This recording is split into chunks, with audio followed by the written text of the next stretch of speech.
Hello everyone, welcome to our channel alive diary. আশা করছি সকলেই ভালো আছেন। আমরাও ভীষণ ভালো আছি। আজকে আমরা ভীষণ সুন্দর একটা জায়গায় ঘুরতে যেতে চলেছি। তো চলুন সেই মোমেন্টের কিছুটা সাক্ষী আপনারাও হয়ে যান।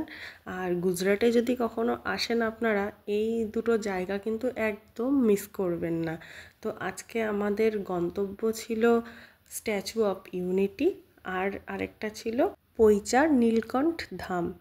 তো এখন আমরা নর্মদা নদীর ওপর দিয়ে চলেছি। নদীটা এত স্পিডে গাড়ি চলছে যে বোঝাই যাচ্ছে না।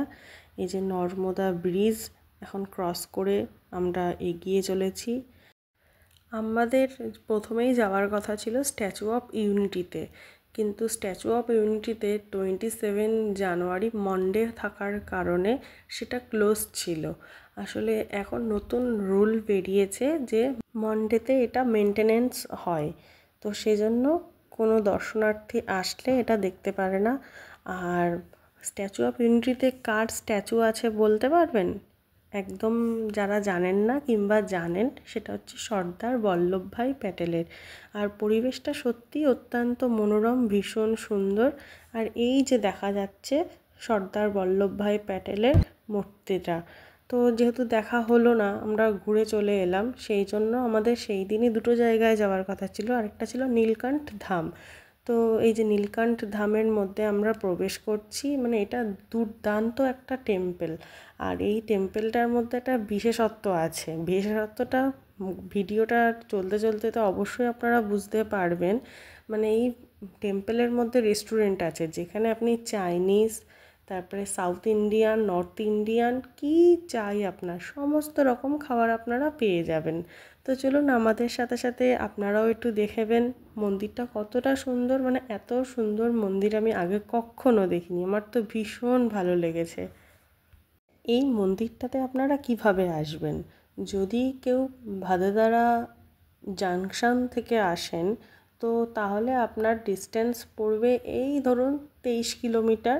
তো ওখানে আপনারা স্টেশন থেকে বেরিয়ে একটা ট্যাক্সি ধরে এই মন্দিরে আসতে পারেন। আবার কেউ যদি ভাদোদারা এয়ারপোর্ট থেকে আসেন, তাহলে ডিস্টেন্সটা আরেকটু বেশি। তো এই জায়গাটার নাম পৈচা নীলকণ্ঠ ধাম বললে যে কেউ আপনাকে নিয়ে আসবে। হ্যাঁ, তো এবার এখানকার এন্ট্রি ফিসটা বলে দিই।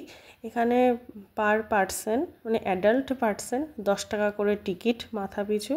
আর এই যে সব স্টলগুলো দেখছেন, এখানে আপনারা বিভিন্ন পুঁথি সামগ্রী পেয়ে যেতে পারেন। টুকটাক নানা রকম আপনার পছন্দের জিনিস পেতে পারেন, কিন্তু দামটা কিন্তু মোটেই সহজলভ্য নয়, একটু বেশি।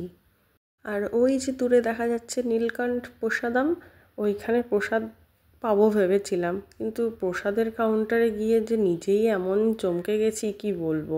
ওই যে আগেই বললাম যে north Indian, south Indian, Chinese সব কিছুই পাওয়া যায়, কিন্তু সবটাই আপনাকে নিজের পয়সা দিয়ে কুপন কেটে খেতে হবে। হ্যাঁ, তো চলুন বাকি চত্বরটা ঘুরে দেখি।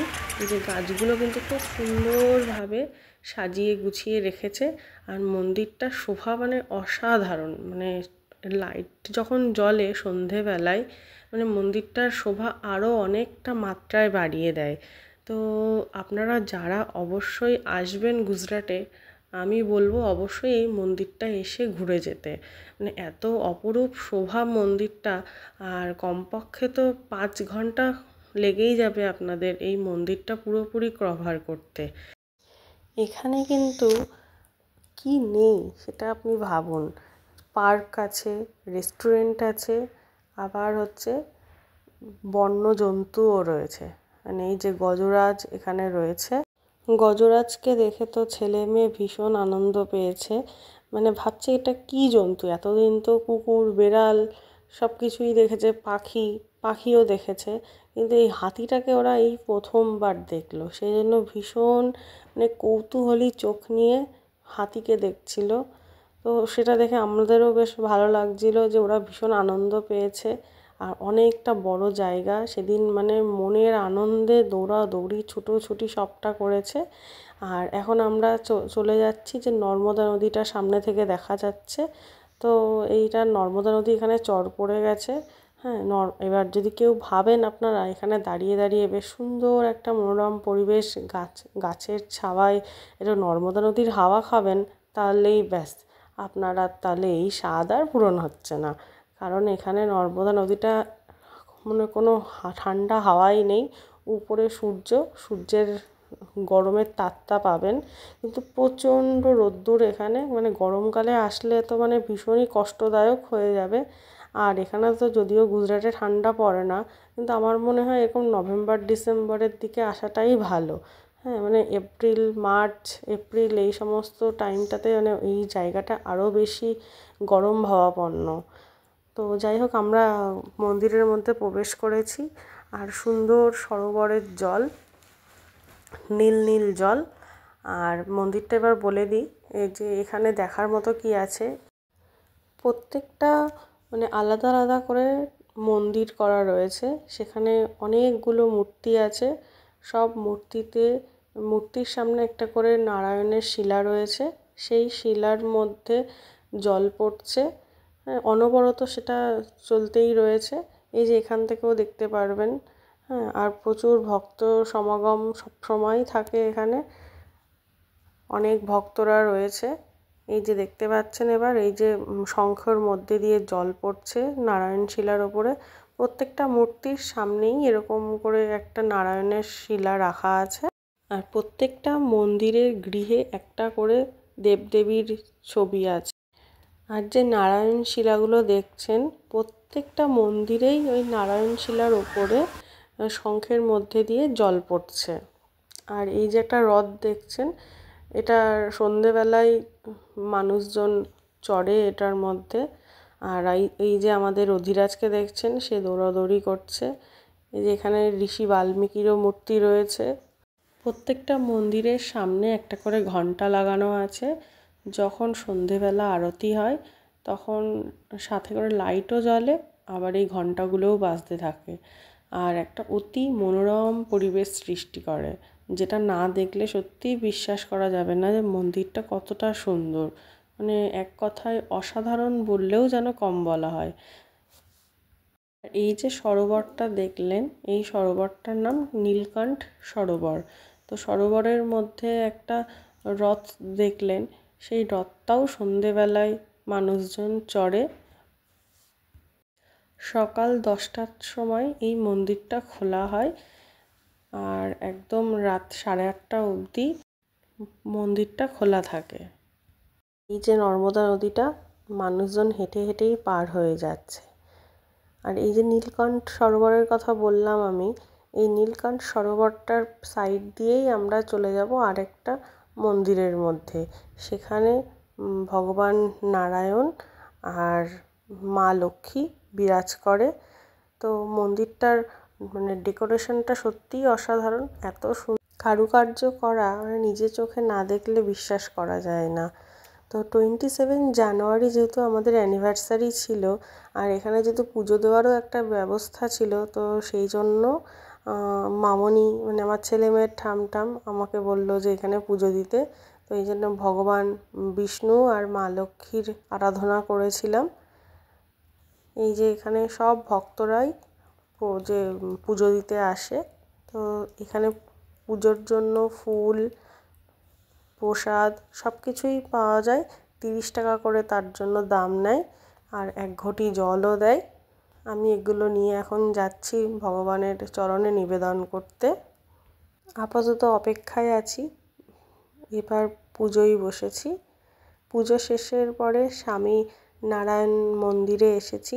মানে সত্যি এখানে এত সুন্দর করে প্রত্যেকটা ভগবানকে আলাদা আলাদা করে মন্দির গৃহ বানিয়ে রাখা হয়, দেখলেও সত্যি মনটা জুড়িয়ে যায়।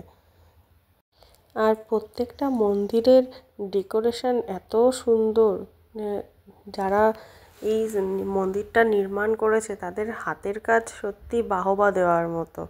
দেখুন আপনারাও কি সুন্দর, চারিদিকটা সুন্দরভাবে, মানে কিছু বলার নেই, এত সুন্দর এত সুন্দর।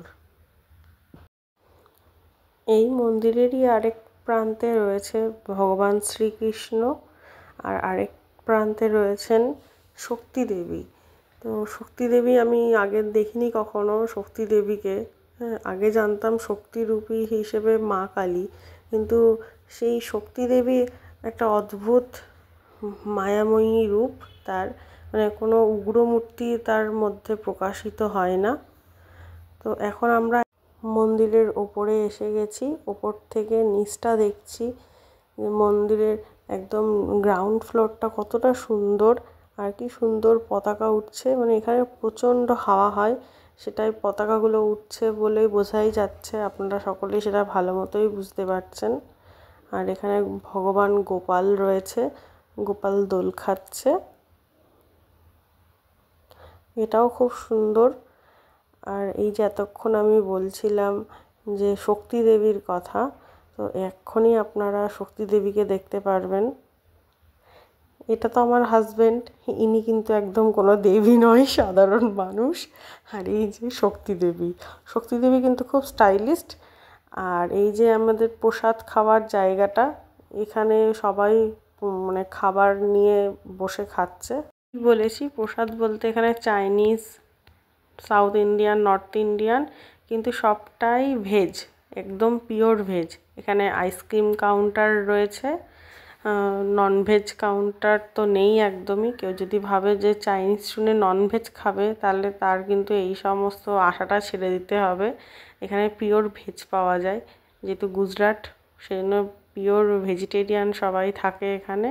এখানে আইসক্রিম পার্লার ও বিভিন্ন খাবারের কাউন্টার আপনারা সব এই মন্দিরে পেয়ে যাবেন। আমরা এখন মন্দির থেকে বেরিয়ে যাচ্ছি। সেদিনের মতো ঘোরাঘুরিটা হয়েই গেল। আবার আমরা নর্মদা নদীর ওপর দিয়ে চলেছি। আর যেতে যেতে আমি একটা গানও গেয়েছি, গানটা আপনারা শুনতে থাকুন, একটু পরেই শুনতে পারবেন। আর ভালো লাগলে লাইক, শেয়ার অ্যান্ড সাবস্ক্রাইব করতে ভুলবেন না যেন। সকলেই ভীষণ ভালো থাকবেন। নদীর জলের ওপরে সূর্যের কিরণটা জাস্ট দারুণ লাগছে।